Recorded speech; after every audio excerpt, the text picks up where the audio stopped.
kami akan kejar sampai orang yang menerima keuntungan atas pembakaran tersebut. Baik korporasi ataupun individu akan kami lakukan pengejaran dan lakukan penegakan hukum secara tegas tentunya.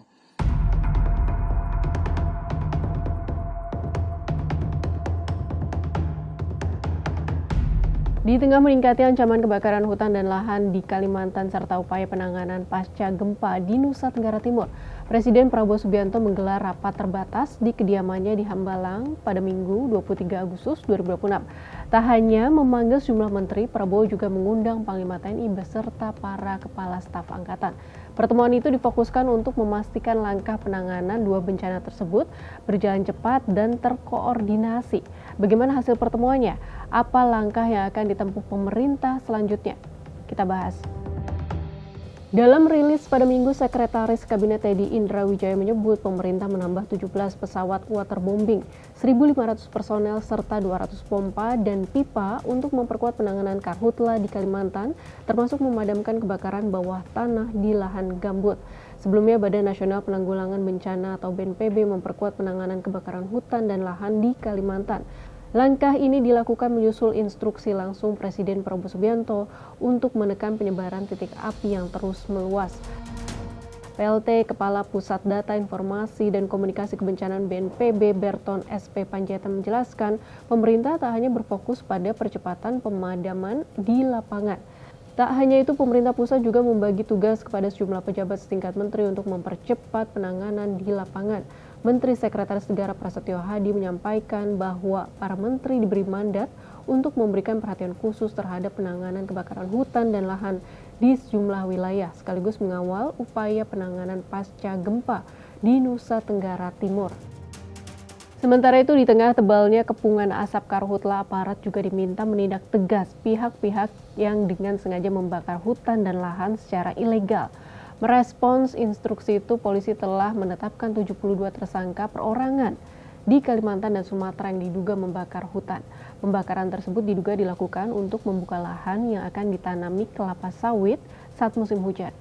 Menerbitkan kurang lebih 89 laporan polisi yang tersebar di 9 polda, yang mana semua kami laksanakan kegiatan tersebut, kami asistensi untuk memastikan bahwa proses penyelidikan dan penyidikan itu berlangsung secara profesional tentunya. Yang pertama adalah Polda Riau, rekan-rekan sekalian, Polda Kalbar, Polda Sumsel, Polda Jambi, Polda Kalteng, Polda Kalsel, Polda Kaltim, Polda Aceh, dan Polda Kaltara. Ke-9 Polda ini telah melaksanakan kegiatan proses penyelidikan dan penyidikan dengan jumlah tersangka kurang lebih yang sudah ditetapkan adalah 72 orang tersangka perorangan, yang mana proses penyelidikan dan penyidikan tersebut adalah melakukan penyelidikan dan penyidikan di titik-titik api yang terjadi di lapangan. Adapun Polda yang telah menetapkan tersangka yakni Polda Riau sebanyak 35 orang, Polda Sumsel 17 orang, Polda Jambi 8 orang, Polda Kalteng 11 orang, Polda Kalsel 2 orang, dan Polda Kaltim 1 orang. Total luas lahan terbakar dalam perkara yang ditangani mencapai 1.006,67 hektar. Modus operandi para tersangka adalah membuka lahan dengan cara sengaja membakar agar biaya operasional kegiatan berkebun lebih murah. Pembakaran dilakukan saat musim panas karena api lebih mudah menyebar. Lahan tersebut rencananya akan ditanami kelapa sawit saat musim hujan. Dalam penyidikan tersebut, kepolisian telah menyita berbagai barang bukti yang menguatkan dugaan pembakaran secara sengaja. Barang bukti tersebut antara lain 35 korek api, sejumlah botol dan jerigen berisi bahan bakar, 21 parang, 2 kapak cangkul, 2 unit chainsaw, sampel tanah terbakar, bibit sawit, hingga batang kayu bekas terbakar. Menurut Irhamni, sejauh ini polisi mengidentifikasi para pelaku sebagai individu. Namun polisi tidak menutup kemungkinan adanya keterlibatan korporasi yang memerintahkan pembakaran. Irhamni juga menyebut kemungkinan adanya pemodal di balik pembakaran lahan. Kepolisian masih menelusuri keberadaan pemodal tersebut dan meminta publik bersabar.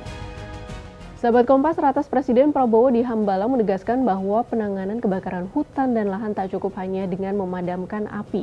Pemerintah juga menekankan pentingnya penegakan hukum untuk mengungkap siapa yang berada di balik pembakaran. Sejauh ini 72 tersangka telah ditetapkan, namun pekerjaan aparat belum selesai. Publik menanti apakah penyidik mampu mengungkap pemodal dan pihak-pihak yang menikmati keuntungan dari praktik karhutla. Sebab penegakan hukum tidak semestinya berhenti pada pelaku di lapangan, tetapi juga menyentuh mereka yang berada di baliknya.